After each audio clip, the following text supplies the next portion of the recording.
រៀបសួរបងប្អូនទាំងអស់គ្នាសូមស្វាគមន៍មកកាន់ Channel របស់នាងខ្ញុំថ្ងៃនេះនាងខ្ញុំនឹងមានមុខម្ហូបថ្មីមួយមុខទៀតហើយប្លែកគឺនាងខ្ញុំបង្ហាញបងប្អូនពីរបៀបធ្វើឆាកង្កែបជាមួយគល់ស្លឹកគ្រៃឬក៏ឆាក្តៅកង្កែបចាឆាក្តៅកង្កែបនាងខ្ញុំមានគ្រឿងសំខាន់ជាងគេគឺកង្កែបចានាងខ្ញុំមានកង្កែបផ្លូវកង្កែបកន្លះគីឡូចានេះផ្លូវកង្កែបកន្លះគីឡូនាងខ្ញុំមានម្ដេង2ដុំតូចហាន់វាឲ្យតូចចឹងមកស្លឹកក្រូចសើច4សន្លឹកចាហាន់វាតូចចឹងមកគល់ស្លឹកគ្រៃមានមួយដើមកន្លះចានាងខ្ញុំហាន់វាតូចចឹងមកហើយនឹងមានខ្ទឹមសចិញ្ច្រាំមានម្ទេសមានម្ទេសក្រៀមចិញ្ច្រាំម្ទេសក្រៀមនេះនាងខ្ញុំយកវាទៅត្រាំទឹកហើយចិញ្ច្រាំវាឲ្យម៉ត់ចឹងមក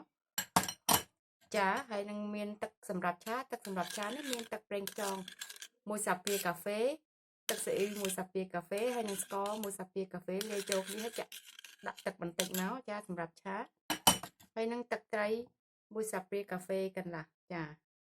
ឡូវយើងមកមើលពីវិធីធ្វើទាំងអស់គ្នាចាមុនដំបូងនេះខ្ញុំព្រឹកប្រាប់មានម្សៅបំពងចាម្សៅបំពងនេះខ្ញុំយកមកប្រឡាក់ជាមួយនឹងកង្កែបនេះខ្ញុំយកវាទៅបំពងឲ្យក្រៀមសិនបាននេះខ្ញុំយកវាមកឆាដើម្បីកុំឲ្យវាឆ្អាបហើយវាឆាពេលដែលយើងឆាទៅវាមានរសជាតិឆ្ងាញ់ជាងយើងឆាកង្កែបស្រស់ចាអំបិលបន្តិចមក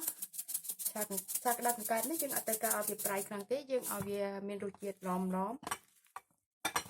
ចាយើងប្រឡាក់វាមកជាមួយនឹងម្សៅបំពងបន្តិចមក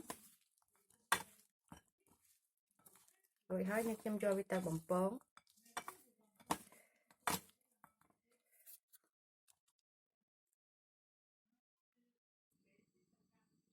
ចាបន្ទាប់មកទៀតយើងយកគល់ស្លឹកគ្រៃហើយនឹងស្លឹកក្រូចសើចនេះយកវាមកលីងឲ្យឈ្ងុយបន្តិចមក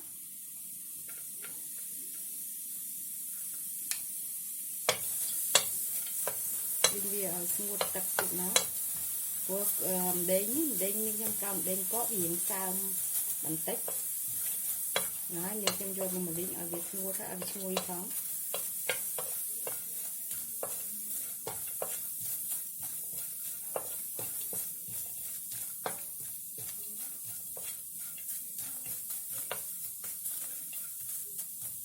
គល់ស្លឹកគ្រៃក៏អញ្ចឹងដែរខ្ញុំដាក់វាលីង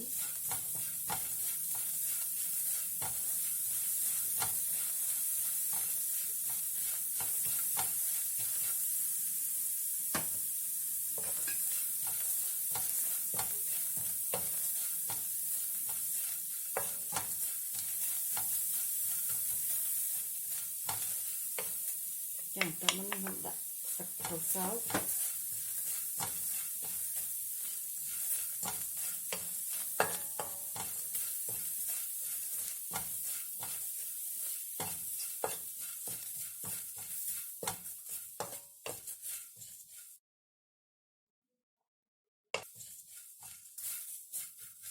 ចាតែប៉ុណ្ណឹងមករួចជាការស្ដាប់ចាបន្ទាប់មកនេះខ្ញុំយកវាទៅចាក់ដាក់ចានទុកមួយអន្លែងសិនកង្កែបខ្ញុំនេះខ្ញុំយកទៅបំពងវារួចហើយឥឡូវនេះខ្ញុំយកវាមកឆា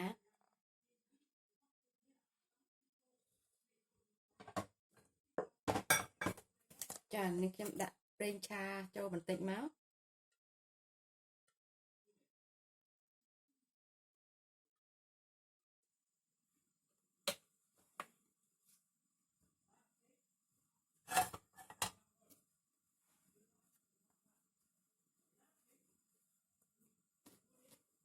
ចាបន្តមកនេះខ្ញុំដាក់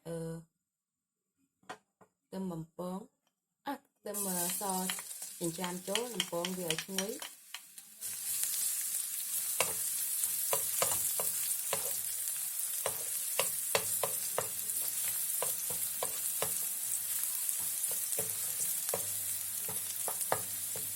ចាបើបងប្អូនចង់ដាក់ប៊ីចេងដាក់ម្សៅស៊ុបមាន់អីក៏ដាក់ទៅណាតាមចំណង់ចំណូលចិត្តរបស់បងប្អូន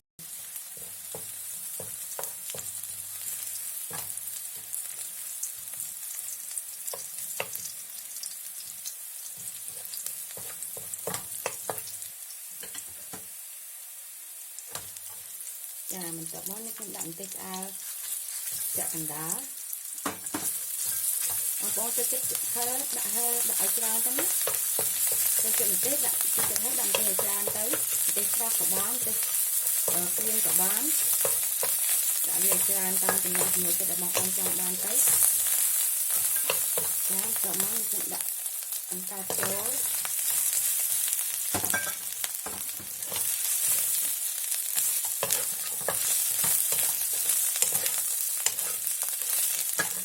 ចូលមកដាក់គល់ទឹកត្រីនេះម្ដងដែលខ្ញុំបានហាន់អំបាញ់មិញបានយកមកលីងអំបាញ់មិញចូលមកដាក់ទឹកត្រីចូលហើយដាក់ទឹកដែលខ្ញុំលាយនេះយកចូលទៅ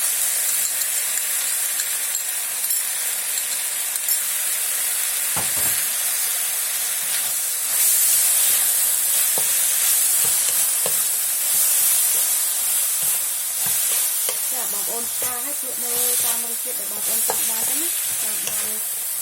ផ្អែមខាងតទៅតាមដងត្រីខាងទឹកត្រីទៅណាតាមចំណង់ចំណូលចិត្តរបស់បងប្អូនចង់បានទៅ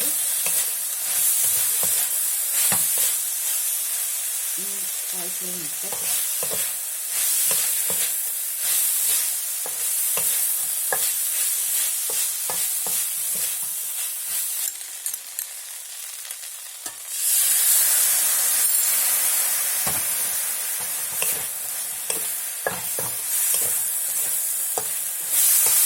យើងឆាវាក៏អត់ឲ្យទឹកច្រើនដែរយើងឆាវាឲ្យស្ងួតដែរ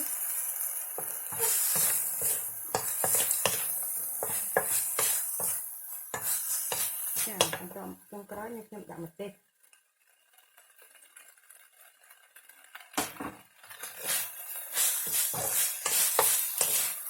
ចាតែប៉ុណ្ណឹងមករួចពីការស្រេចបងប្អូន